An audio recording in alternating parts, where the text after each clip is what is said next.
Next on AM 1480 WLEA, the Newsmaker Show. Here's Brian O'Neill.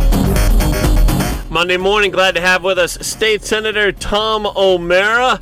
Senator O'Mara, thank you for joining us. Thank you for having me on, Brian. Good morning to you and all your listeners. Well, Senator O'Mara, the Democrats are now in control of the state Senate. As before, they run the state assembly and the governor's mansion. Your prediction on the first 100 days for the Democrat-controlled New York State legislature? It's going to be a disaster for upstate New York, in a nutshell. This initial week in Albany with the change in leadership was very discouraging. The rhetoric that's coming out of the leadership of both Democrat majorities in the legislature, the Assembly, the new majority in the Senate, and the governor himself. This first 100 days is going to see significant radical changes to many areas of law in New York State. And we're going to be, I believe, starting off the bat. I don't have the exact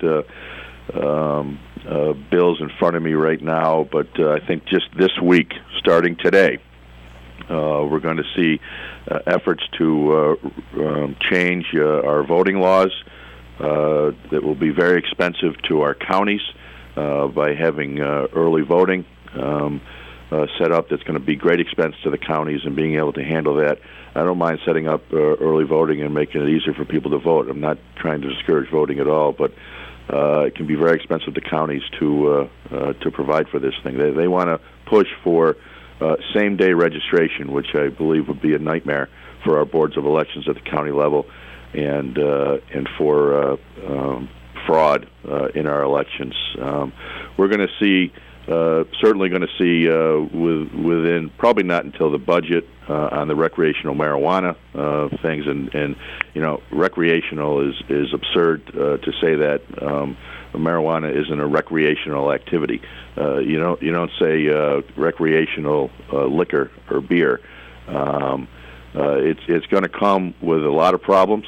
As alcohol does. I don't know that the problems are going to be greater or more substantial than alcohol, frankly, but it is very concerning to me when we don't have effective means of accurately determining intoxication level by someone who has used marijuana, as far as what their impairment is to operate a motor vehicle. We're going to see agenda pass here, likely in this week of session, that will allow for any individual, no matter of their physical gender, whatever they identify as individually at that particular moment, that is the restroom or locker room or whatever sex, gender-divided facilities are there, which I think opens a plethora of issues for abuse by pedophiles. Gender identification is something where I do not believe, certainly, that people need to be protected in their individual rights and circumstances, and they should not be discriminated against. But to open up these types of facilities for somebody just because they say today, I'm feeling like a man or I'm feeling like a woman, and I'm going to use that locker room facility with other young women or young men in those facilities is a problem. That's something that's been pushed and passed many years in a row in the state assembly. We've been able to block that going forward. So that's just a few of the things right now that are really going to happen off the bat. Thinking of just some of the ripple effects of some of the things you've mentioned, and getting back to the legalizing marijuana issue, will smoking marijuana indoors be allowed? No, that won't be allowed. That won't be allowed. You're not going to allow smoking of marijuana. Tobacco has been banned everywhere in facilities, and I have no doubt that's going to be the same for marijuana. I'm not even sure what the final language is going to be, whether you're even going to be able to smoke it outdoors. I think you're going to have to smoke it in your own personal space, I believe. I don't know how you do that if you're living in a public apartment facility that may ban smoking in the whole facility, where that would give someone an opportunity to smoke, unless they're going to have smoking parlors set up in the dispensaries where this is going to be sold. It just is going to be, we've got to wait and see what the details are going to be on this. I don't think the negative aspects of it are worth the risks of what we may be seeing, the detrimental effects, the unintended consequences, the negative results that happen from basically introducing a new public access to something like it's akin to alcohol. Some people can handle alcohol, some people can't. Some people can handle marijuana, some people can't. But it's something that the details will remain to be seen on how those types of things are going to work out. But I don't see that it would be allowed to be smoked in public spaces. Well, that's good to know. Talking to State Senator Tom Wlea here on this Monday Newsmaker. I think that Governor Andrew Cuomo is big on wanting to be the first for this, that, and the other thing, and he likes to push things through. And the big question is the unintended consequences for some of the stuff that may be coming down the road here in 2019. Talking to State Senator Tom O'Mara, you've expressed concern, Senator O'Mara, about farmers not getting the usual breaks that the Senate Republicans try to provide them. You said in a statement, it was last week, saying that Governor Cuomo often tries to make cuts on the farms and the farmers, and you're worried about, with the Republicans not having a majority in the state Senate, how things are going to work out there. I very much am concerned about agriculture going forward in this budget. Governor Cuomo, in every one of his budgets, his 8 budgets so far, has drastically cut programming for agriculture supportive programs, such as the Wine and Grape Foundation, such as FarmNet, Pro Dairy, programs that help support farmers, help them deal with issues that they're struggling with in the industry. And those cuts every year have been in excess of $10 million. And the Republican Senate has led the way, when we were in the majority, to restore those cuts every year, each and every year. There's a number of programs that are very beneficial to agriculture, and I'm not sure that the Democrats are going to stand up and fight for that. We'll see as the budget hearings progress in February. The governor is set to do his budget release next Tuesday, and we'll see in there where these cuts are. Maybe he'll not cut at those things this year, since there's Democrat majorities in both houses, and they won't be strongly supported by those majorities. But there's another larger concerning issue with regards to farm, and that's the Farm Labor Act that the State Assembly has passed for several years, that would significantly change the labor laws as it relates to farm labor, with regards to overtime, with regards to unionization. Farming is highly susceptible to changes in the weather. When it comes particularly time for harvest, or time for dealing with effects of drought or effects after extreme rain events, a lot of work needs to be done in a short time. And you start putting these types of restrictions in there and limitations on how the workforce can be utilized to do that, can be extremely detrimental to our agricultural community and extremely expensive to the agricultural community for those things. We're going to see we're going to see, it's been made clear that we're going to see the DREAM Act pass. The new leader of the Senate, Andrea Stewart-Cousins, in her initial remarks last week when she was sworn in, was we are going to pass the DREAM Act.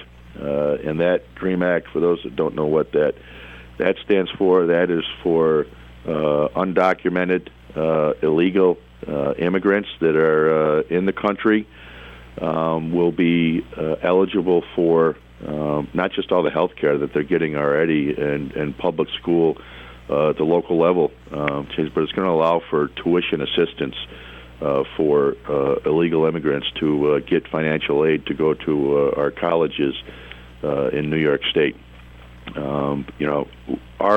Our citizen, U.S. citizen, New York State resident families are struggling enough and begging for more and more assistance to send their children for the American dream of a college education. This is going to dilute the dollars available for those individuals that are here legally, that are U.S. citizens, that are New York State residents. It's just one of. I mean, I have such a long list. I couldn't even get to it all in the short time that we have together here. I did have a couple of questions on the illegals coming in and getting that education from New York State. Senator, what's the situation like as far as how many of them speak English and how many other teachers? Do they all speak English? Are they going to schools that are at least bilingual? How's that work out? Well, it depends. No, they definitely do not all speak English. And one of the I don't mind immigrants coming here. That's what our country is based on. But they need to come here legally, and they need to be interested in assimilating into our culture in the United States. Why are they coming here? They're coming here because of the American dream and because of the way the United States of America is. But then they get here in large sects and refuse to try to assimilate. Most of the illegal immigrations are in larger urban areas, and I believe most of those schools have bilingual programs for in children learning English as a second language. But we don't have that in our more rural areas and schools. We don't have as much of that population, but there is some. But you certainly see it in our larger urban areas where that's problematic. Yeah, I was wondering how that would work out if you have a bunch of people who are a bunch of young students coming in who don't speak English, and wonder how that would work out as far as the language barrier situation. Would other teachers have to be brought in who have the second language to be able to communicate with those students? Talking to State Senator Tom O'Mara. Going to take a quick break. Back after this, and we'll check the forecast too. Stay with us. Here's some great news. If you missed the deadline to sign up for health insurance, or more importantly, if you signed up for a plan that you're just not happy with, you still have a choice. It's called Medi-Share. Medi-Share is a Christian healthcare sharing program that's been around for 25 years, and they have hundreds of thousands of members all across the country. And get this, over the years, Medi-Share members have shared more than $1 billion of each other's medical bills. Best of all, you could save a lot of money with Medi-Share. The typical savings for a family is about $500 a month. Your savings could be more or less, but think about what you could do with that extra money. Think you're stuck with a high-cost health plan that doesn't have a lot to offer? Well, think again. You can join Medi-Share anytime, so call them today and check it out. Here's the number to find out more, and there's no pressure. They're super easy to talk to. 877-26-BIBLE. That's 877-26-BIBLE. 877-26-BIBLE. Checking in now with meteorologist Rob Carroll. Brian, kind of a quiet day coming up for the area. We've got fair skies right now over a large section of the state. There's a little bit of cloudiness off to our east and some snow showers, but other clear skies and a little bit of snow on the ground, resulting in some pretty chilly temperatures. Most of us starting the day out in the single digits, but we'll see a nice recovery. Sunshine should lead to a high later today of about 25 to 30, which isn't unusual for this part of January. Sunrise this morning, 7:37. Sun will set tonight at 5:00. 12:02, so we've now got the sun setting after 5 p.m. Tonight will turn partly cloudy, will be 15 overnight. Tomorrow, well, we've got a frontal system approaching the area. That'll lead to clouds, probably kick off a few flurries during the day tomorrow. Temperatures will make their way up to about 30 to 35. A few more flurries tomorrow night, 20 to 25. Cold front will move through Wednesday with scattered snow showers with 30 to 35.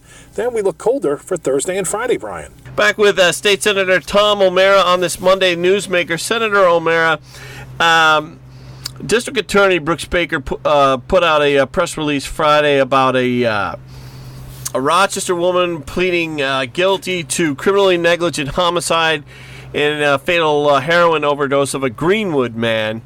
And that happened back in August of 2017. You talked about the rules being loosened up for marijuana. And I was wondering, will they also be loosened up for heroin, or do the New York City Democrats in the legislature, are they overwhelmed with the news of heroin and fentanyl deaths in New York City, and they wouldn't go in that direction?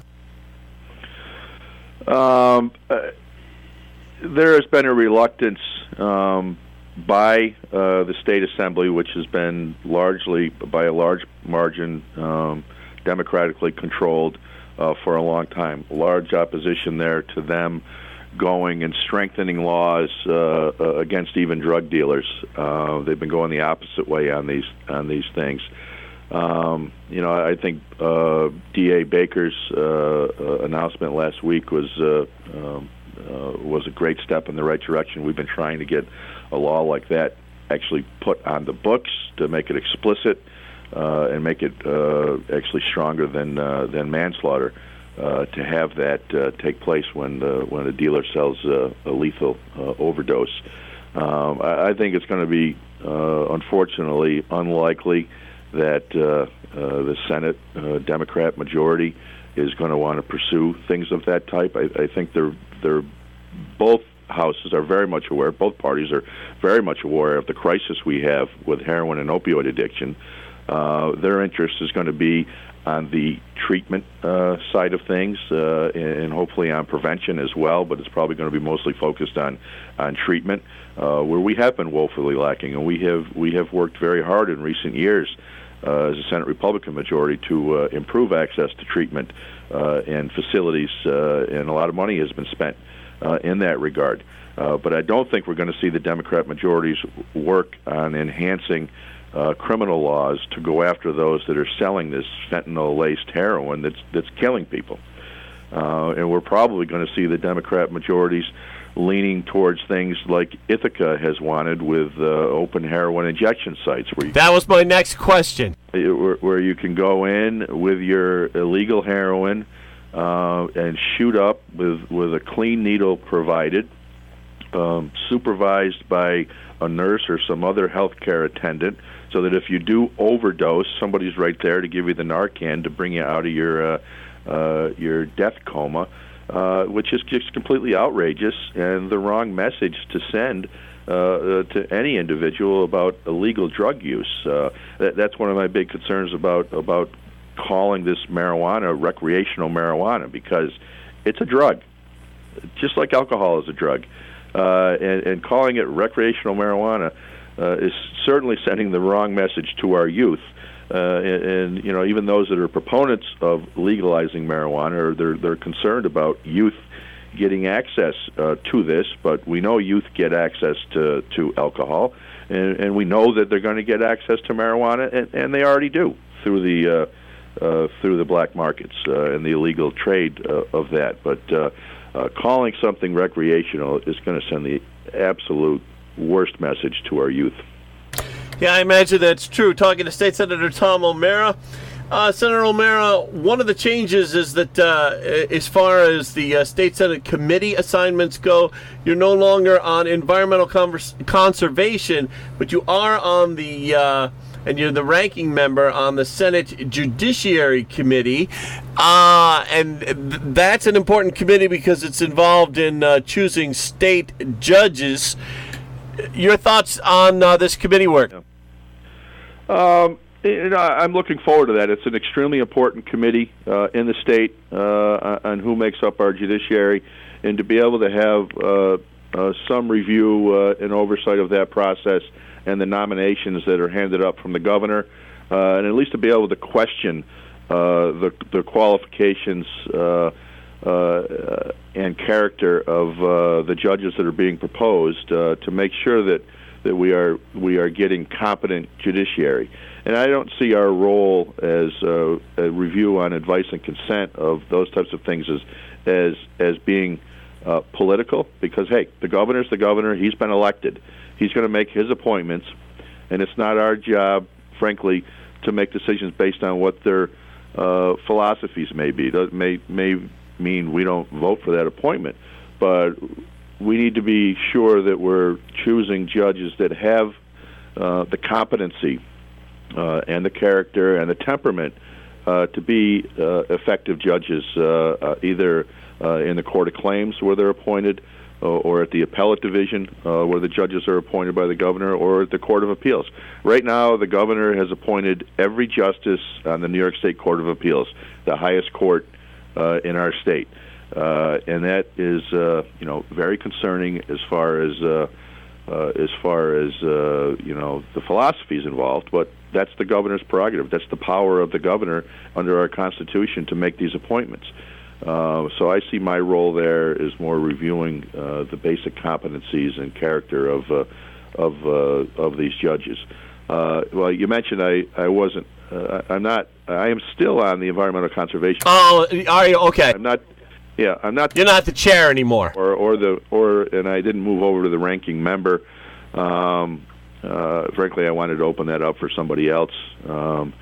But I did remain as a member of the Environmental Conservation Committee, but my highest position is the ranking member of the Judiciary Committee.